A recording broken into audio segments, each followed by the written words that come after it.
بسم اللہ الرحمن الرحیم۔ اس وقت میں دسوہا میں موجود ہوں۔ ہماری معزز شخصیت بہت پرانے استاد جن کے شاگرد بھی اب بوڑھے ہو چکے ہیں، یہ چودھری محمود صاحب جو کہ گورنمنٹ زمیندار اسلامیہ ہائی اسکول کے بہت پرانے، بہت لمبا عرصہ تک ہیڈ ماسٹر رہے ہیں اور دسوہا کی معزز ترین شخصیت ہیں۔ لوگ ان کا دل سے احترام کرتے ہیں۔ یہ آج میری خوش قسمتی ہے کہ میرے یہ قابو آ گئے ہیں، میں بالکل ان کے سامنے بیٹھا ہوں۔ تو میں نے ان سے گزارش کی ہے کہ کچھ چند باتیں اپنے دور کی، گورنمنٹ زمیندارہ اسلامیہ ہائی اسکول کے پرانے دور کی، جب وہ بالکل پرائیویٹ اسکول تھا، بعد میں گورنمنٹ کا بنا، اس کے بارے میں کچھ باتیں، بچپن کی باتیں، یادیں میں ان سے چاہوں گا کہ آپ اپنی مرضی سے کوئی یادگار واقعہ ہمیں سنا دیں۔ جی، میں سن 1962 میں یہ اسکول جوائن کیا بطور SST ٹیچر، اور 69 میں میں یہاں ہیڈ ماسٹر ہو گیا۔ اس وقت سے لے کر اپ ٹل نیشنلائزیشن، اسکول کی نیشنلائزیشن، میں ہی وہاں ہیڈ ماسٹر رہا، اور سن 72 میں اسے گورنمنٹ نے نیشنلائز کر لیا، تو اس کے بعد ہم پھر وہ گورنمنٹ کے ملازم ہو گئے۔ اس دوران میں اسکول جو ہے وہ اپنے عروج پر تھا، ہر لحاظ سے، گیموں کے حساب سے اور تعلیم کے حساب سے۔ اس کے نتائج 100% ہوتے تھے 10th مارک کے، اور اس کی خاص طور سے فٹ بال کی ٹیم جو ہے وہ ڈسٹرکٹ میں بورڈ میں وہ اول آتی رہی ہے۔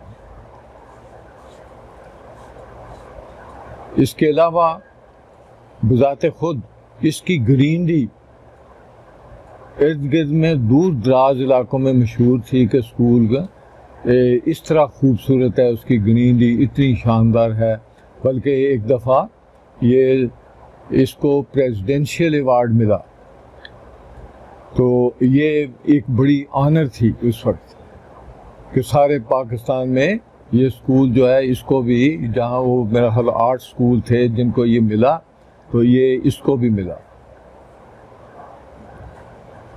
یہ چودھری محمود صاحب ہمارے سامنے موجود، یہ گورنمنٹ زمیندار اسلامیہ اسکول کے متعلق پرانی یادیں بتا رہے تھے۔ میں ان سے گزارش کروں گا کہ کوئی یادگار واقعہ اپنی بچپن کا، اسکول کا، آپ کے شاگرد ہیں، پوری دنیا میں موجود ہیں، وہ سننا چاہیں گے، کوئی یادگار واقعہ۔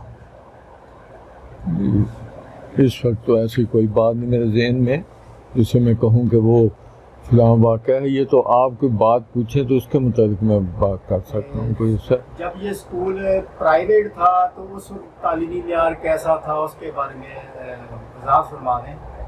جب پرائیویٹ تھا تو شاندار ترین تھا، گیموں کے لحاظ سے اور تعلیم کے لحاظ سے۔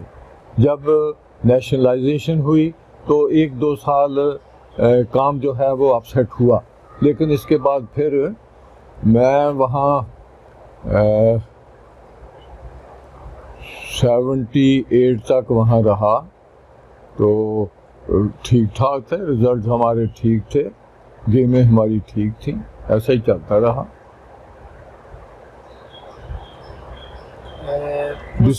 ڈسپلن کے لحاظ سے بہترین تھا، کوئی ایسا معاملہ نہیں تھا جو ڈسٹرب کرے اسکول کو یا اساتذہ کو یا کوئی اور۔ آپ سے یہ میں گزارش کروں گا کہ اس وقت کی پڑھائی اور ٹیچر اور آج کل کے ماڈرن کمپیوٹرائز دور کی پڑھائی میں کیا آپ فرق محسوس کرتے ہیں؟ یہ ہے کہ یا تو لوگ غریب تھے، یا یہ ہے کہ اساتذہ میں جذبہ تھا کام کرنے کا۔ یہ ٹیوشن کا رواج نہ ہونے کے برابر تھا، ایسا تھا نہیں کہ ٹیوشن پڑھائیں، تو ٹیچرز اپنا کام کرتے تھے کلاسز میں، وہ اپنا جتنا وہ صحیح طریقے سے پڑھا سکتے تھے پڑھتے تھے، رزلٹس بہترین تھے، ہر معاملہ بہترین تھا۔ آپ کے دور کے کوئی جو اچھے ٹیچر آپ کے ساتھی اس زمانے میں رہے ہیں، ان میں کسی 1-2 کا ذکر فرما دیجیے۔ اگر میں صحیح کہوں تو میں یہ سمجھتا ہوں کہ میری ساری سروس ساری سروس مجھے کبھی ایسا لگا ہی نہیں کہ میرا ٹیچر جو ہے یہ سب سے شاندار اور یہ کم تر ہے. وہ سارے اپنا اپنا کام جو ان کے ذمہ لگایا جاتا تھا وہ کرتے تھے باحسن طریقے سے, اور اسی لیے اسکول کے نتائج نہ صرف تعلیمی بلکہ کھیلوں کے وہ بہترین تھے. ڈسپلن بہترین تھا, سب لوگ اپنے کام میں جٹے رہتے تھے. بس مجھے ایسی کوئی دقت پیش نہیں آئی.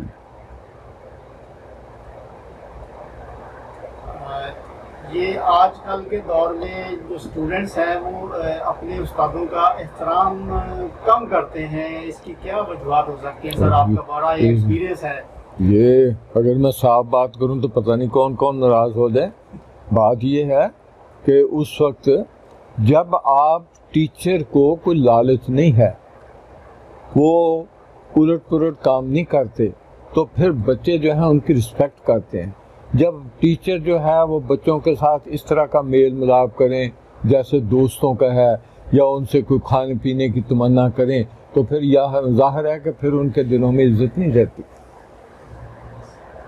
تو آپ یہ بھی فرما دیجئے, جیسے آج کل یہ کہا جاتا ہے کہ مار نہیں پیار, اور ٹیچروں کے لیے گورنمنٹ اسکولوں میں یہ سخت آرڈر ہے کہ جی بچوں کے ساتھ سختی نہیں کرنی, اور جس سے بچے کی پڑھائی جو ہے وہ حرج ہو رہا ہے, بچے پڑھتے نہیں ہیں, محنت نہیں کرتے.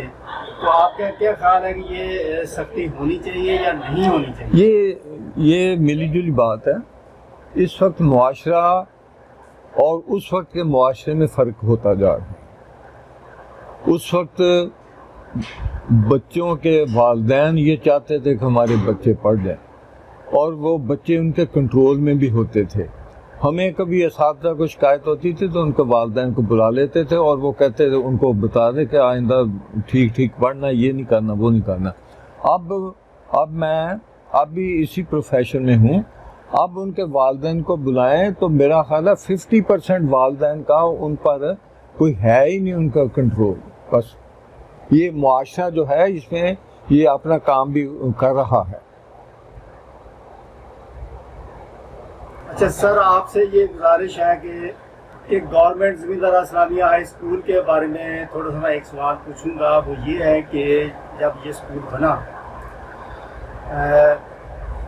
ہم نے سن رکھا ہے کہ یہ دیہاتی اسکول جو ہے پورے انڈیا میں یہ پہلا اسکول تھا. تو اس بارے میں کچھ ہمارے نالج کے لیے فرما دیجئے, اس کی بنیاد کس نے رکھی, کیسے یہ بنا, کیسے لوگوں نے پیسے اکٹھے کیے, اس کے بارے میں تھوڑی سی وضاحت. میں نے بھی میرے علم میں بھی یہی بات ہے کہ یہ پری انڈیا میں سب سے پہلا دیہاتی ہائی اسکول ہے, اور کہا جاتا ہے کہ اس نے 1910 میں اس نے کام شروع کیا تھا, اور اس کی بنیاد جو ہے وہ روادان انہوں نے اس کی بنیاد رکھی, اور اس کے لیے انہوں نے چندہ اکٹھا کیا, حتیٰ کہ ارد گرد کے دیہاتوں سے آٹا بھی اکٹھا کر کے بیچ کے پھر یہ بلڈنگ بنی. اور یہ 2-3 جو اس کے ارد گرد گاؤں تھے, یہ دسوہا, بسم اللہ پور, جس کو کینتھا بھی کہتے تھے یا آپ بھی کہتے ہیں, یعنی یہ لوگ سارے جو ہیں انہوں نے اپنے حساب سے جو بھی وہ کر سکتے تھے مین پاور کے ذریعے سے, پیسے کے ذریعے سے یہ اس میں مدد کی, اور یہ اسکول جو ہے شاندار بلڈنگ کے ساتھ مارج وجود میں آیا. اس کا ہاسٹل تھا جس کے 24 کمرے تھے, اور وہ بڑے بڑے کمرے تھے, اور ان کا ایک بڑا گیٹ تھا جس کا سینٹرل جیل کا گیٹ ہوتا ہے. تو وہاں ارد گرد کے دیہات سے دور دور سے بچے آ کے تعلیم حاصل کرتے تھے, ہاسٹل میں رہتے تھے. سکھوں اور ہندوؤں کا جدا میس تھا, مسلمانوں کا جدا میس تھا. آپ کا بہت بہت شکریہ. یہ ہمارے سینئر ترین دسوہا چک نمبر 242 دسوہا کے سینئر ترین ہیڈ ماسٹر چودھری محمود صاحب, جنہوں نے بہت عرصہ اسی گورنمنٹ زمیندارا اسلامیہ ہائی اسکول پہ حکومت کی, یعنی ہیڈ ماسٹر رہے, بہت عرصہ ہیڈ ماسٹر رہے, اور یہ بڑی ہی یادیں اپنے پاس رکھتے ہیں. یہ پھر کسی وقت ٹائم ملا تو اسکول کے بارے میں ان سے میں مزید سوال کروں گا. اللہ حافظ. السلام علیکم.